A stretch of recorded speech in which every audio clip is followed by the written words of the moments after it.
పర్యవేక్షించాము ఇవన్నీ. సో దాంట్లో భాగంగా ఇది ప్రతి ఒక్కరూ ప్రేరణగా ఆదర్శంగా తీసుకోవాలని కార్యక్రమం సాగుతూ ఉంది. సో మనస్ఫూర్తిగా మీ అందరికీ ధన్యవాదాలు. ఇది ఈరోజు ఇంకా మొన్న కృష్ణా వరదల సమయంలో నిలబడ్డ కార్మికులందరికీ కూడా ఈరోజు సన్మానం చేయడం జరిగింది. దాదాపు 35 మందికి. నేను ఇది ఆల్రెడీ స్టార్ట్ చేసాం లాంగ్ బ్యాకే. ప్రత్యేకించి ఈ క్లాప్ మిత్రాస్ జీతాలు పెంచాలి అనేది కూడా చాలా రోజుల నుంచి ఉంది. క్లాప్ మిత్ర జీతాలు రావడానికి కూడా ఆ రోజు మేము ప్రిన్సిపల్ సెక్రటరీ శశిభూషణ్ గారు ఉన్నారు, మొత్తం వీళ్ళందరి దగ్గర నుంచి తీసుకొని ముందుకు తీసుకెళ్లి క్లాప్ మిత్ర సకాలంలో జీతాలు గత ప్రభుత్వంలో బకాయిలు ఉన్న జీతాలను కూడా వెంటనే చెల్లించడం జరిగింది. అలాగే నా దృష్టికి తీసుకొచ్చింది ఎంపీడీఓ గారు కానీ మిగతా ఉన్నతాధికారులు ప్రతి ఒక్కరు కూడా వాళ్ళ జీతాలు పెంచాలనే ఒక ఇది ఉందని రిక్వెస్ట్ ఉందని అడుగుతా ఉన్నారు. దాన్ని ఖచ్చితంగా పరిశీలిస్తామని చెప్తాం.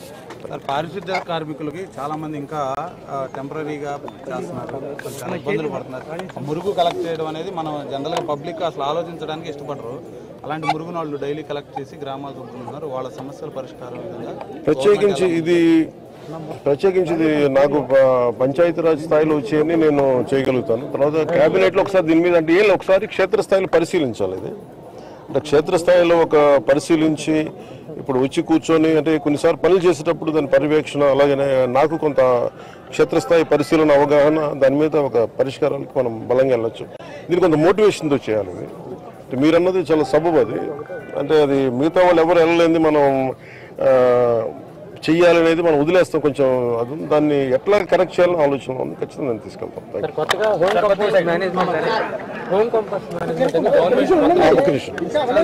అంటే ఇది ఇందాక నేను చెప్పిన దాంట్లో కూడా అదే ఉంది. అంటే ఒకటి ఇక్కడ దాకా తీసుకురావడం, ఒకటి ఉదాహరణకి నాకు చిన్నప్పుడు ఇళ్లలోనే మాకు ఉల్లిపాయ ఉన్న కోడిగుడ్డు చెప్తున్నా దాన్ని తీసుకెళ్ళి మేము రోజా కుండీలు వేసేవాళ్ళం. సో అంటే అది సహజంగా ఉండే తిరిగి రివైవ్ చేయాలి. అది కొత్తగా ఉన్నది కాదు. కానీ అలా కాకుండా కొంచెం దీన్ని సైంటిఫిక్గా మెథాడికల్గా చేయాలంటే అది కూడా అట్ సోర్స్ ఇళ్లలోనే కొంత వ్యర్థాలను తగ్గించేలాగా అన్నిటికంటే కూడా మనం ఇదేంటి మేడం బ్యాటరీస్ని ఏమంటాం, ఏ వ్యర్థాలు ఉంటాం వాటిని కాదు, వాటిని ఏదో పదం ఉంది కదా మనం దాన్ని ఏమంటాం, ఈవేస్ట్ కాదు, ఇంకా అక్కడే చూసాము కాదు. చెత్త 3 చెత్తలు ఉన్నాయి కదా, ఒకటి చెత్త, పొడి చెత్త అండ్ హజార్డస్ వేస్ట్. అంటే బాగా వ్యర్థాలను ఎక్కువ తెచ్చే హానికరమైనది కూడా ఎలా చేయాలి ఏంటి అనేది ప్రత్యేకించింది. దాన్ని ఎలా కొంత బర్నింగ్ చేసేయటం కొంత అస్సలు మనం చేయలేని. అలాగే హాస్పిటల్ నుంచి వచ్చేది ప్రత్యేకించింది. అది పొల్యూషన్ కంట్రోల్ బోర్డు అధికారులతో కూడా మాట్లాడాను ఈ మధ్యన.